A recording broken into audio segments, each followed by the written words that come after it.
সুদূত। আল্লাহ বলছেন ও বান্দা বান্দি শোনো, আমি আল্লাহ তাআলা প্রতিটা জীবের হৃদয়ের খবর রাখি। মন কি বলে এটা দুনিয়ার কেউ বলতে পারে না, একমাত্র আমি আল্লাহ। আর যেই ব্যক্তি সেই ব্যক্তি ছাড়া আমার আল্লাহ বলছে বান্দা রে চিন্তা করিস না, আমি আল্লাহ তোর মনের খবর জানি। আমার আল্লাহ পাক রব্বে কায়নাত রব্বুল আলামিন বললেন ইয়া জিবরিল ইজাহাব ফিল আরদ, ও জিবরাইল তাড়াতাড়ি দুনিয়ার বুকে চলে যাও, পৃথিবীর জমিনে চলে যাও। জিবরিল কে বলা হলো জিবরিল রে তাড়াতাড়ি করে যাও, আমার ওই বান্দিকে ওখান থেকে বাঁচিয়ে নিয়ে এসো।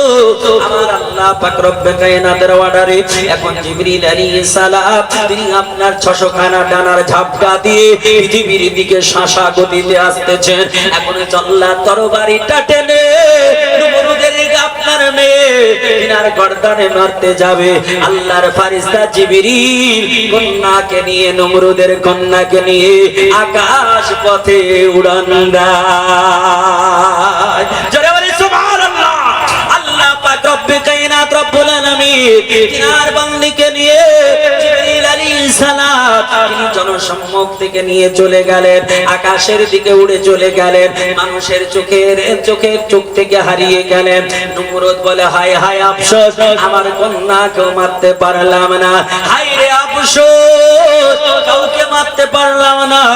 আমার আল্লাহ পাক রব্বে কায়নাত রব্বুল আলামিন তিনি আপনার আল্লাহ তাআলার বান্দা ইব্রাহিম খলিল তিনি আপনার 1 2 3 4 করতে করতে যখন 40 দিন পূর্ণ হয়ে গেল, আল্লাহ নবী ইব্রাহিম খলিলুল্লাহ বলে আল্লাহ গো এখানে আর থাকতে ভালো লাগে না।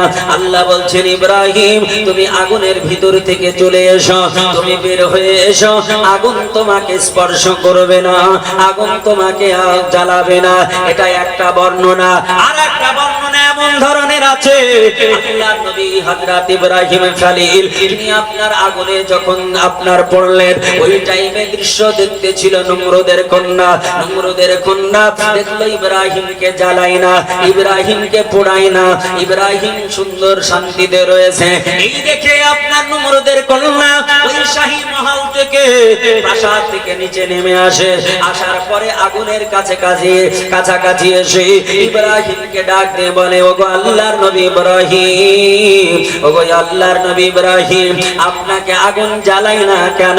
ইব্রাহিম আলাইহিস সালাম বলেছিলেন ওগো আল্লাহর বান্দি শোনো, নমরুদের কন্যা শোনো, যে আল্লাহর হয়ে যায় আমার আল্লাহ তাআলা সমগ্র সৃষ্টি জগৎকে আল্লাহ তার বানিয়ে দেয়। আল্লাহ তাআলা রব্বে কায়নাত রব্বুল আলামিনের বান্দা আমি, যার জন্য আগুন আমাকে স্পর্শ করে না। এখন মেয়েটা বলেছিল ওগো আল্লাহর নবী ইব্রাহিম আপনার প্রতি ঈমান আনতে চাই, আপনার প্রতি কালেমা পড়তে চাই, কিন্তু নবী গো আপনার কাছে আমি যেতে চাই, আগুনের ভিতরে আমি প্রবেশ করতে চাই, কিন্তু এই আগুনের ভিতরে আমি যাব তো যাব কেমনে? আল্লাহর নবী ইব্রাহিম বললেন ও নমরুদের মেয়ে পড়ে নাও কালেমা তাইয়্যিবা। তিনি আপনার কালেমা পড়িয়ে দিলেন। কালেমা যখন পড়ে নিলেন লা ইলাহা ইল্লাল্লাহ ইব্রাহিম খলিলুল্লাহ, এই কালেমা পড়া হয়ে গেল। আল্লাহর নবী ইব্রাহিম খলিলুল্লাহ তিনি যখন ডাকলেন নমরুদের মেয়ে তিনি আপনার আগুনের ভিতর দিয়ে ঢুকে গেলেন। যেমন আগুনে ঢোকা নমরুদের মেয়ের শরীরে যে আপনার পোশাক গুলো ছিল ওই জমিনে আপনার নমরুদের টাকার কেনা ওই পোশাক গুলো আগুনে পুড়ে ছাই হয়ে গেল। আমার আল্লাহ তাআলা নমরুদের কন্যার জন্য জিবরিল দ্বারা জান্নাত থেকে জান্নাতি পোশাক নিয়ে এসে পরিয়ে দিলেন। জান্নাতি পোশাক পরে নমরুদের কন্যা হযরত ইব্রাহিম আলাইহিস সালামের কাছে আগুনে ঢুকে গিয়েছিলেন। আল্লাহ নবী ইব্রাহিম আলাইহিস সালামের কাছে গিয়ে তিনি আপনার কথোপকথন করলেন, তিনার কাছে ঈমান নিয়ে আসলেন, তিনার কাছে আল্লাহর কথা শিখলেন, আল্লাহ পাক রব্বে কায়নাত সম্পর্কে জানলেন। 40 দিন পরে নমরুদের কন্যা সহ নবী ইব্রাহিম খলিলুল্লাহ আগুন থেকে বেরিয়ে আপনার ওখান থেকে বাবিল শহর থেকে তিনি যাত্রা শুরু করলেন। তিনি যাত্রা করতে করতে কোথায় গেলেন? যে জায়গাটার নাম নাম হলো ফিলিস্তিন। যে ফিলিস্তিনের মাটিকে পৃথিবীর প্রত্যেকটা মানুষ এখন জানে, প্রতিটা মানুষ চিনে। হায়রে মুসলমান, আমরা কত না শান্তিতে আছি, কিন্তু আমার ফিলিস্তিনের মাটির মা বোনেরা, আমার ফিলিস্তিনের মাটির বাবা জীবনেরা কত না কষ্টে রয়েছে। এক দুই করতে করতে আজ প্রায় আপনার 37 থেকে আপনার 40,000-এর কাছাকাছি নারী পুরুষ পৃথিবীর জমিন ছেড়ে চলে গেছে। ওই নির্মম ভাবে ইহুদি বাহিনী, আপনার পুতিনের বাহিনী, ওই শয়তান আর বুলডোজার চলতেছে। কোচি কোচি বাচ্চাকেও ছাড়ে না, কোচি কোচি বাচ্চাদেরকে গুলি করে হত্যা করে দেয়। আমার আল্লাহ পাক রব্বে কায়নাত যে দেশটাকে মুকাদ্দাস বানিয়েছে, যে দেশটাকে পবিত্র বানিয়েছে, যেই দেশের কথা আমার আল্লাহ কোরআনে বলেছে, যেই দেশের আপনার ঘরের কথা আল্লাহ কোরআন পাকে দিয়েছে। আমার আল্লাহ কোরআনে বলেছে, সুবহানাল্লাযী আসরা বিআবদিহি লাইলাম মিনাল মাসজিদিল হারামি ইলাল মাসজিদিল আকসা। আমার আল্লাহ পাক রব্বে কায়নাত রব্বুল আলামিন যে মসজিদে আকসার কথা আমার আল্লাহ তাআলা কোরআন পাকে দিয়েছে, এই মসজিদে আকসা ফিলিস্তিনের মাটিতে রয়েছে। এই মসজিদে আকসাটার ব্যাপারে আমার আল্লাহ কোরআনে বলেছে, বারাকনা হাওলাহু। আমার আল্লাহ বলে, যার চতুর্দিকে রহমত বর্ষণ হয়, যার চতুর্দিকে আল্লাহর দয়া বর্ষণ হয় সর্বদাই। বলে কেন?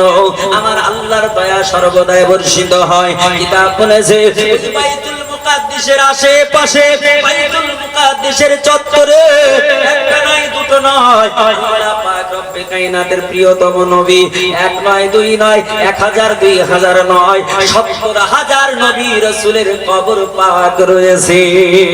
এর ভিতরে যার জীবনী আপনি শুনতেছেন, যার জীবনী হতেছে আল্লাহর নবী, যাকে আপনার আবুল আম্বিয়া বলা হয়, ইব্রাহিম আলাইহিস সালাম, তিনার মাজার মুবারক ওই বাইতুল মুকাদ্দাসের সরজমিনে ফিলিস্তিনের মাটিতে রয়েছে। ও মুসলমানেরা রে, আমার আল্লাহর মুকাদ্দাস জায়গা, যে জায়গায় আপনার একটা মসজিদ, যে মসজিদটার নাম মসজিদে আকসা।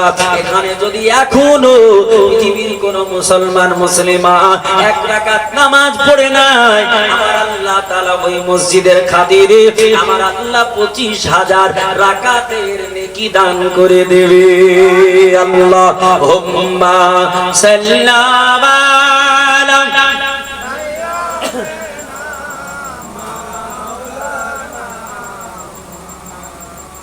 ওয়ালা আলি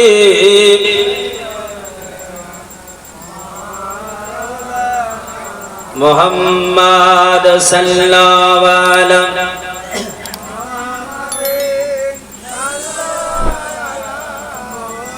মুহাম্মাদ হরদম জবান সনে কালু। নবী ছাড়া জান্নাত পাবে না, প্রিয় নবীকে ভোলা যাবে না। নবী ছাড়া জান্নাত পাবে না,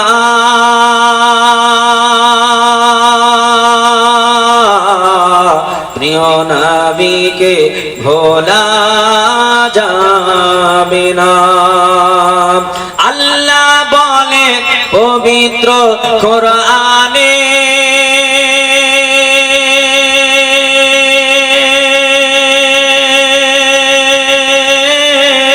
যা কিছু আছে আসমান জমিনে, আল্লাহ বলে পবিত্র কোরআনে,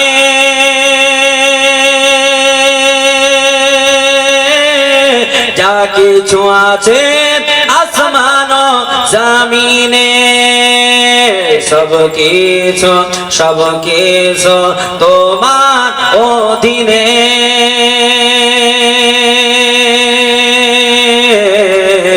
প্রিয় নবীকে ভোলা যাবে না। নবী ছাড়া নবী ছাড়া জান্নাত পাবে না, প্রিয় নবীকে ভোলা যাবে না। নবী যখন ছিলেন মায়ের পেটে,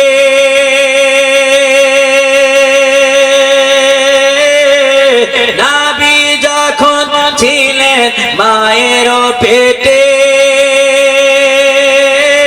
বাবা গেলেন সাথে, আসার পথে ফিরে এলেন না।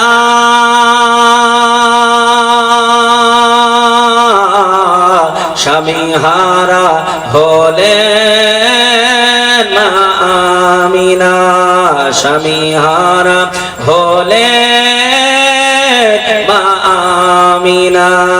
নবী ছাড়া জান্নাত পাবে না,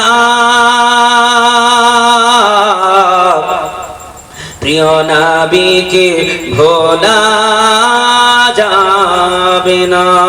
আল্লাহুম্মা সাল্লি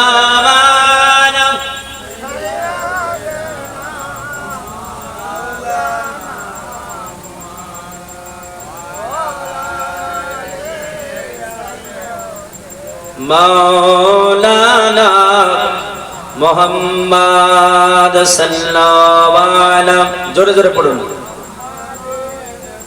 সাল্লাল্লাহু আলাইহি মুহাম্মদ হরদম জবা সনে কালম পাক নামে মুহাম্মদ হরদম জবা।